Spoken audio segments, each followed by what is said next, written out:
1 500 000 et 1 million de francs CFA. Les montants reçus respectivement par chacun des deuxième et troisième lauréats du prix national d'excellence secteur construction. Au nombre de 4, ils ont été classés dans les catégories meilleurs promoteurs immobiliers pour les uns et meilleurs syndicats de copropriété pour les autres. C'est avec beaucoup de reconnaissance que nous recevons ces prix.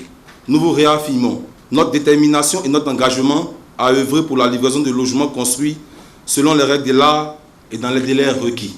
Nous prenons un engagement ferme d'embellir nos cités, d'y favoriser la culture du vivre ensemble et de veiller à l'application effective des règles de copropriété.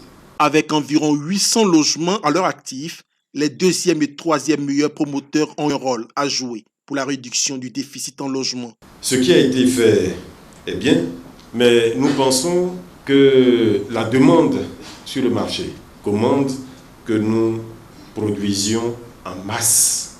Quelques centaines, c'est bien, mais nous vous encourageons à aller vers quelques dizaines de milliers de logements. S'adressant aux syndicats de copropriété, le ministre de tutelle a sensibilisé sur la bonne gestion des parties communes d'habitation. Payer pour les charges communes est une obligation. Et j'invite les lauréats d'aujourd'hui à se montrer un exemple. Rappelons que les premiers des 2 catégories dans le secteur de la construction, à savoir meilleur promoteur immobilier et meilleur syndicat de copropriété, ont reçu leur récompense des mains du chef de l'État. Le prix national de l'excellence est à sa 7e édition depuis 2013 et se tient tous les 6 août.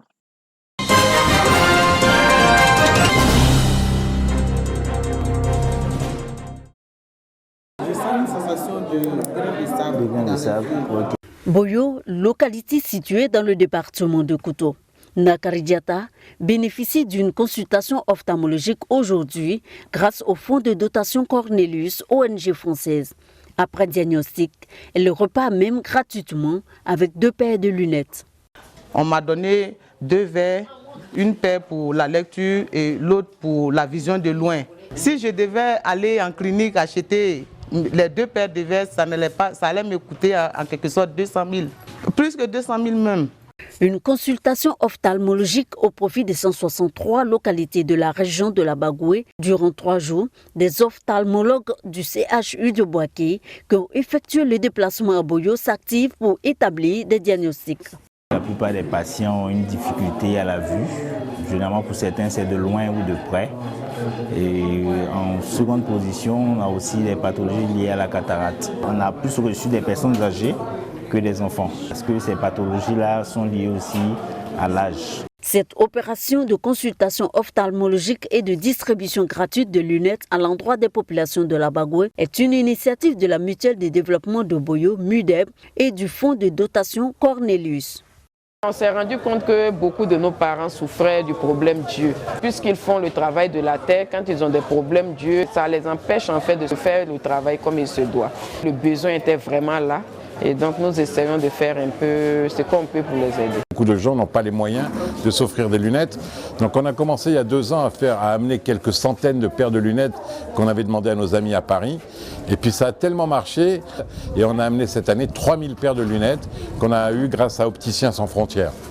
On a amené cette année aussi 300 paires de lunettes de soleil. Pour cette 5e édition, ce sont 3000 paires de lunettes pharmaceutiques qui seront offertes aux populations de la Bagoué. À l'actif du fonds de dotation Cornelius, la construction du logement de la sage-femme et de la maternité de Boyo qu'il compte équiper de couveuses.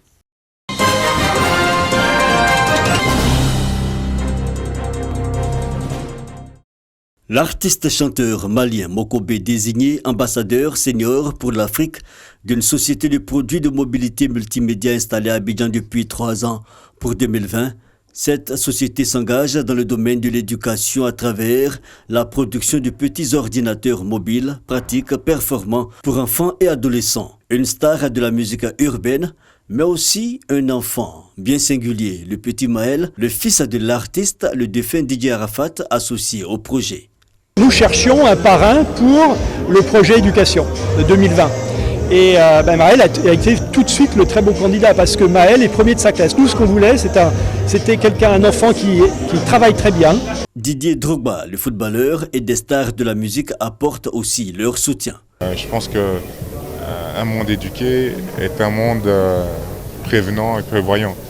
Donc je pense que c'est important et le geste de Mokobe est à saluer. On va continuer encore à faire des actions à travers les écoles en Côte d'Ivoire, mais aussi un peu partout en Afrique, et aussi inciter justement les autorités, inciter aussi les grandes entreprises à prendre conscience qu'il est important aussi d'apporter de l'aide aux enfants.